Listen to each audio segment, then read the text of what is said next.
What sounds like good advice but isn't?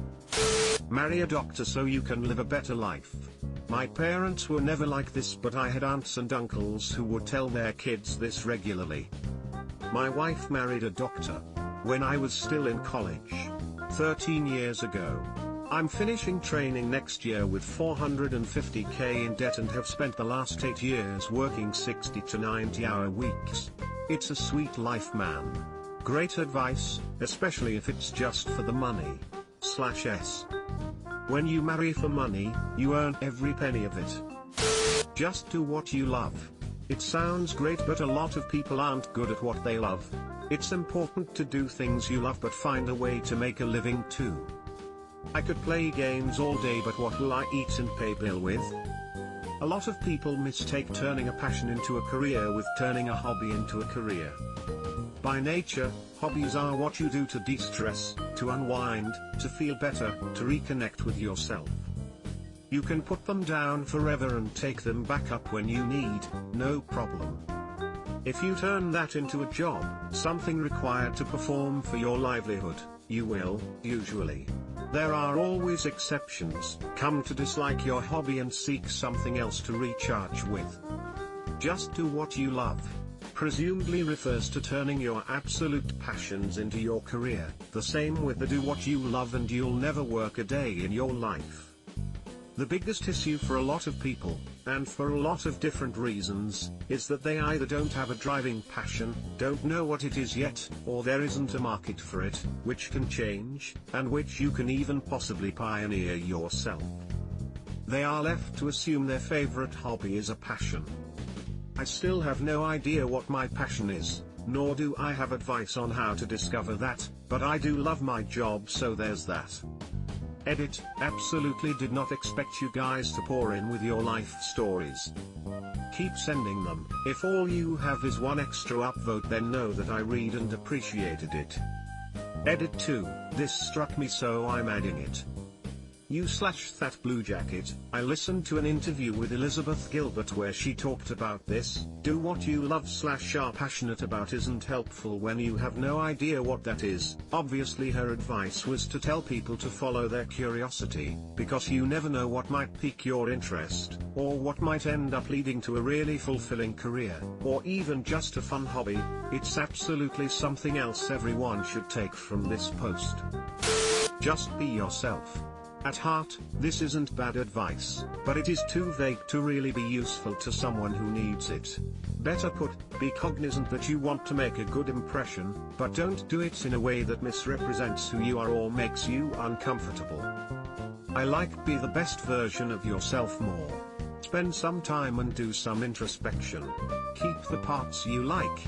Make a plan to change or eliminate the parts you don't like. Not easy, but very rewarding. Fake it till you make it has gotten me farther than just be yourself ever could. Want that job? Just keep calling to check on the position. It ingrains you in the hiring manager's mind and makes them consider you more when your resume makes it to the top of their stack. How it really works, the manager goes through the stack of resumes, finds yours, and throws it out. Then sends you a polite rejection email. You're meant to think the squeaky wheel gets the grease, but in reality, they just replace the wheel. Fucking thank you. I've tried to explain that it's just not how it works anymore. Was much more of a problem with my parents during high school when I was first working. Now in junior year of college they get it a lot more. But man, I can't tell you how many times I had to explain calling 6 times in 2 weeks does not show ambition, it's just annoying AF. It's like saying hire me, pretty please, oh please please please won't you hire me? Another thing I used to get told all the time was that I should go directly to the business I want to get hired at to give them my resume. The logic is that it shows you really want the job and they'll take your resume for consideration. The reality is that most places, even before COVID-19, don't appreciate a random stranger walking in asking for a job. 99 times out of 100, they'll just tell you to apply online. The hiring process has become way more impersonal nowadays. Unlike in the 80s and early 90s, when this behavior was the norm. Any advice that doesn't include nuance is bad advice. Any advice followed without honest self-assessment is bad advice. I completely agree, people often see things in a much more black and white way than they should. Ironically, your statement is a rare example of something without nuance that is still absolutely true. Only a Sith deals in absolutes. If you get a job doing what you love, you will never work another day in your life. Pretty quick way to murder all your favorite hobbies, and leave yourself with no means of escape or unwinding in your personal time. Happened to me when I transitioned from meditative painting to freelance artist. Biggest advice I give to aspiring artists, especially those who love drawing all day long and do nothing else, before going into art full time, find a love for something completely unrelated to it. If you get a job doing what you love, you will never work another day in your life.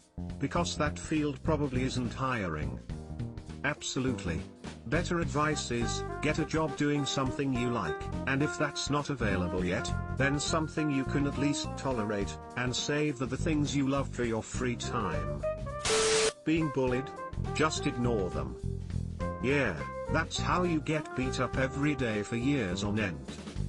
Likewise, it's commonly held that all bullies are cowards and that if you stand up for yourself, they'll go running for the hills. You could also get your ass kicked, and for standing up to them have them increase the frequency and severity of bullying. This is why teachers and parents need to step in, and none of that zero tolerance, let's punish everyone crap. Live each day like it's your last.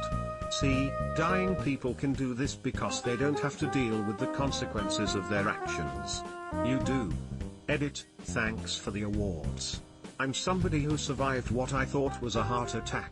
You would think that my brush with mortality would make me think that time is precious. And it is, but looking at how people die even in developing countries, it's bad advance.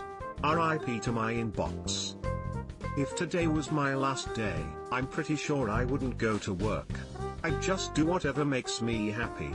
Would be fun if I could do that every day, but that lifestyle wouldn't sustain itself. I'd be hurriedly writing my will every day apparently. Never give up, sometimes you do need to give something up emo. Edit, OMG, thank you kind Redditors for all the awards and upvotes.